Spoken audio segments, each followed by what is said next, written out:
Today's video is powered by Hawpog. Skip it up and that up. Oh my god, Rich is never gonna come out with a Sony video, dude. He's never gonna do it, dude. He was lying. His computer never crashed, yeah. No, I actually did have a full fucking recap video, and it died on me. It's so annoying. I lost it. I saved it first. I saved the Vegas file first. I always do that in case there's a crash. Then I rendered it. I shut the computer off with my foot. I hit a switch on my surge protector, and my surge protector is recessed in the back. I stretched, and my feet went out, and it still kicked it. And I shut off my computer. And still Vegas failed, though, because I saved the file first. I saved the Vegas file, and it still was gone. So, Vegas, what's up with that? What's the point of saving your files if you're going to save them in some retarded cache that doesn't actually save the Vegas file until you shut it down? Anyway, enough crying about that. It's spilt milk. Moving on.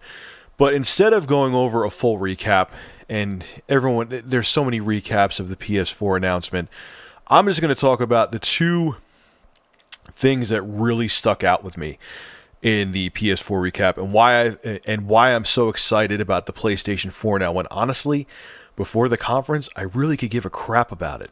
Maybe I was just being a big pessimist, I don't know, but now I am excited about it, and I'll explain why. The first big thing is the hardware. Now, it's not because it just is impressive, because honestly, we still don't know what kind of CPU it is. We just know it's an 8-core CPU. We don't know what kind of graphics processor they have in there. We just know that it's a Radeon HD graphics processor. They said supercharged, and they said it has GDDR5 RAM like high-end graphics cards. I'm like, Sony, you do realize you go out and buy a $80 graphics card that has GDDR5 in it, so it's not really about high-end. But here's why I'm still excited about the hardware. Two reasons. One, it has 8 gigabytes of shared GDDR5 RAM. DICE, the developers of Battlefield 3, have been saying they want 8 gigabytes of fast RAM. Same with the Crysis 2 or Crysis series developers, right? Crytek, couldn't think of their name for a second. They wanted 8 gigabytes of RAM. That's what they said was a good, substantial leap that would make an adequate next-gen system. The RAM is shared between the GPU and CPU. John Carmack of id was saying they really should have shared RAM, not separate RAM.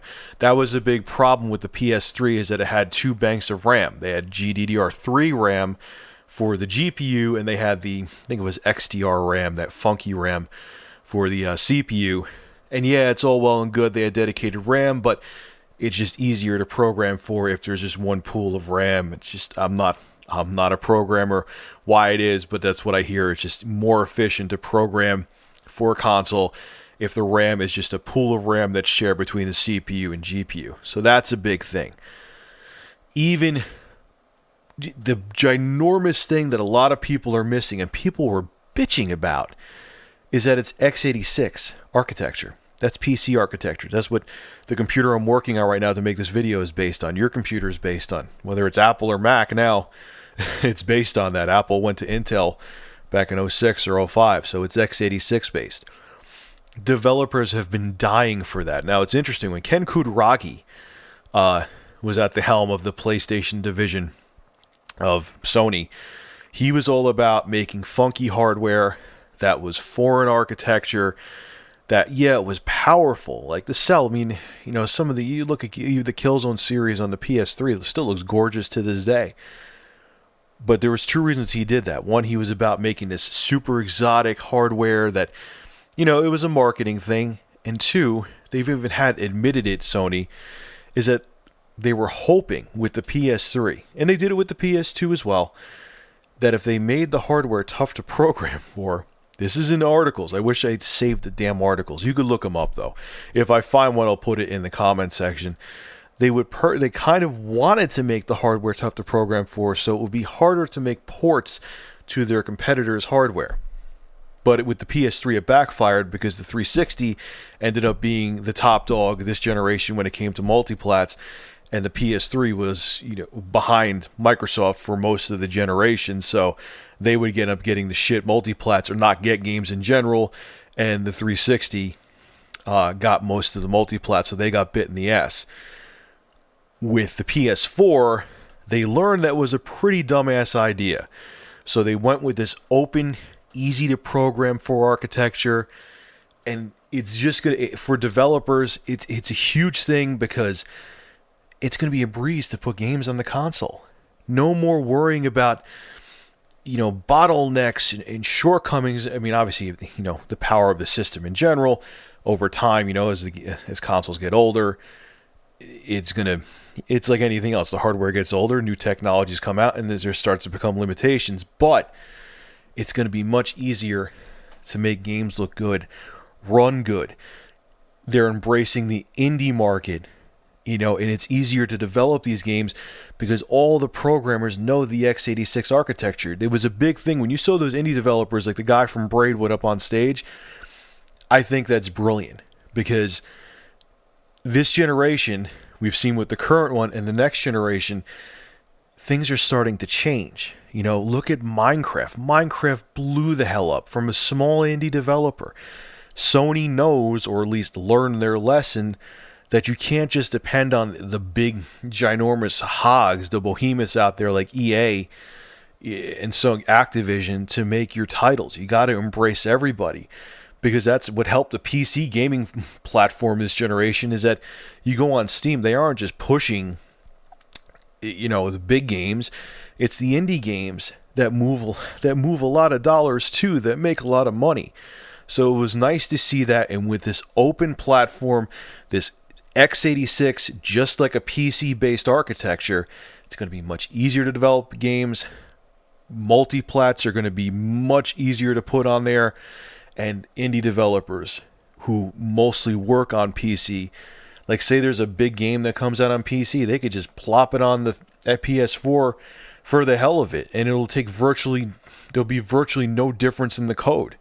So that's the biggest thing. Yes, we still, like I said, we don't know what kind of graphics processor exactly, minus is AMD, and we don't know what kind of CPU exactly, but it seems substantial enough. It seems like a substantial leap from the PS3, and it's going to be easy to make games for. That is huge. Now I'll shut up because I know I've been saying the same stuff over and over again to make different points.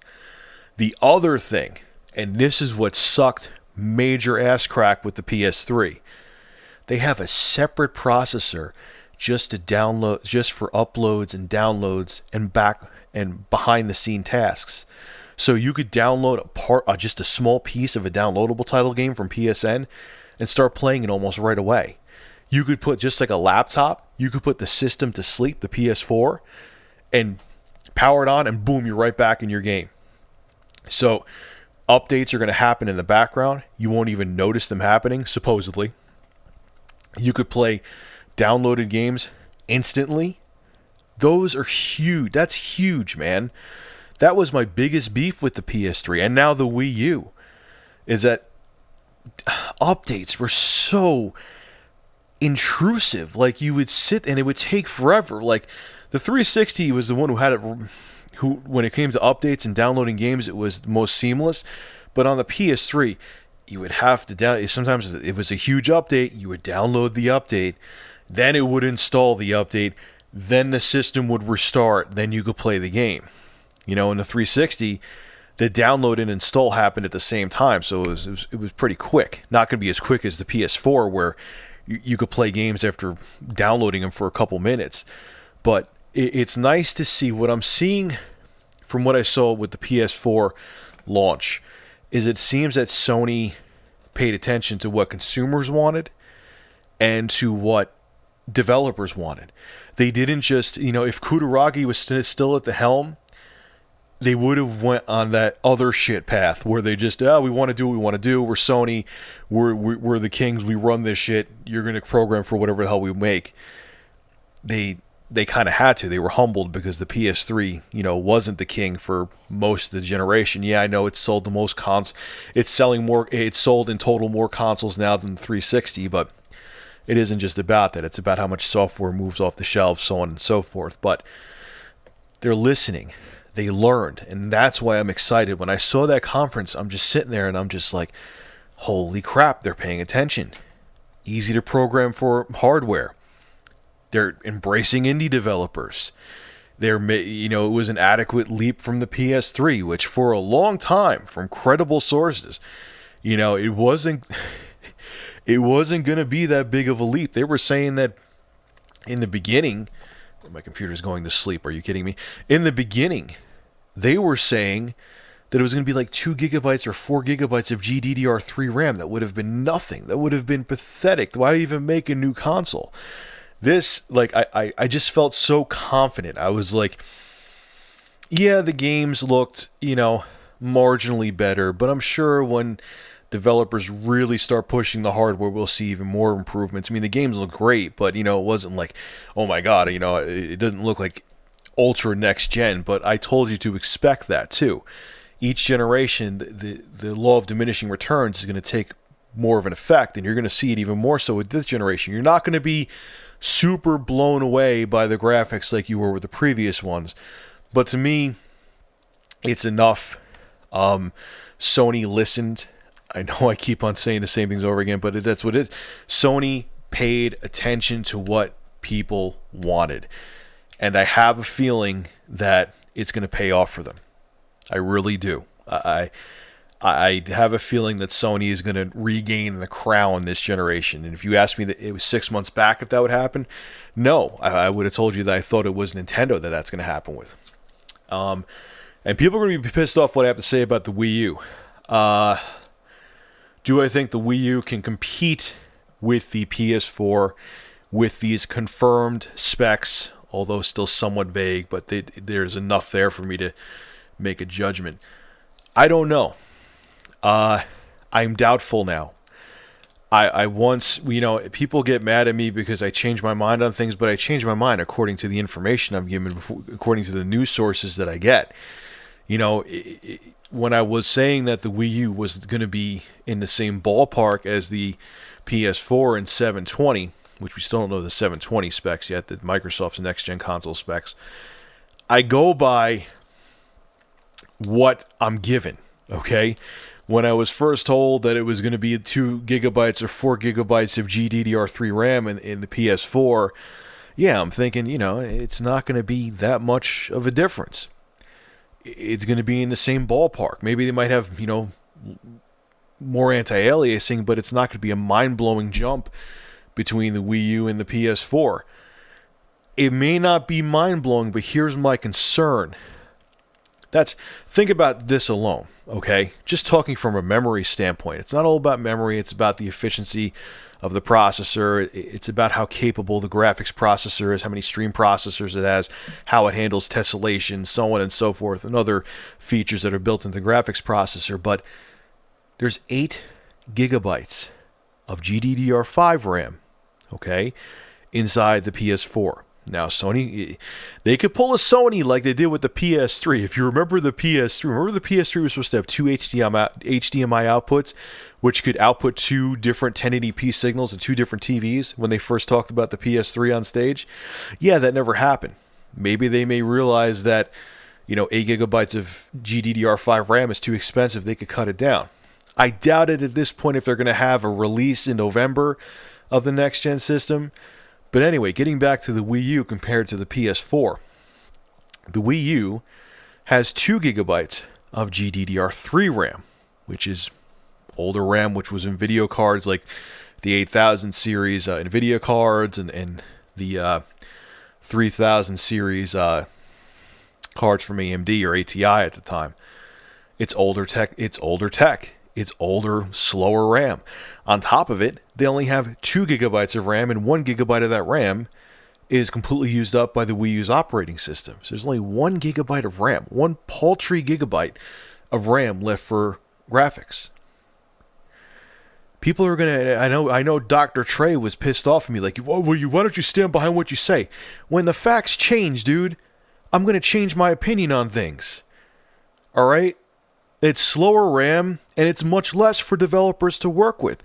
So if they make a game for the PS4, and I'm going to assume that the 720 is not going to be too far behind or even just exactly on the same level in terms of hardware as the PS4. So if the next-gen Xbox and the PS4 have this extra headroom to work with, a significant amount more, they're not going to be able to port that game over in its entirety to the Wii U, and they may not even do it. Just like what happened with the previous generation. Okay, my first predictions on the PS4 and 720 not being not being that far ahead of the Wii U seem like they're going to be wrong unless things change again. And I have to change my opinion when the facts change. Sony themselves confirm the hardware now. They're making the system. It's not like I'm just going by an article anymore, so I'm going to have to change my tune. That's what happens. And Trey, you got to admit, man, that's like getting mad because someone has, a 6-core Intel processor with a GTX Titan graphics card and saying that your 560 Ti with an AMD Phenom 2 can compete with it. It ain't happening. It's just not happening. And I just feel that developers may look at the Wii U and say, it's too much work to make a cut-down version of our game for it. Screw it. We're not going to do it. Nintendo, I was hoping this generation, and I was a champion of you with the Wii U. I'm like, you know what? Nintendo's going to come back. They're going to future-proof their system and make it be on par with Sony and Microsoft's next-gen console. And as of this point, it could change again. At the time of me making this video, it doesn't seem like you did it. It seems like you fell through, and it's almost going to be as bad. Not as bad, but almost as bad as it was with the hardware difference between the original Wii and the Xbox 360 and PS3. The gap is almost going to be the same in terms of hardware capabilities. You get what you deserve, man. You didn't think. I love your system. I'm keeping the Wii U. I enjoy it. But I just wish you future-proofed it more. So that's my take on the PS4 and the things I liked about it. Man, I went on for 16 minutes. Damn, diarrhea of the mouth. Leave your take on the PS4 conference and tell me what you thought of it. Make sure to rate, comment, favorite, and subscribe. And as always, thank you for supporting Review Tech USA. Have a good one, folks.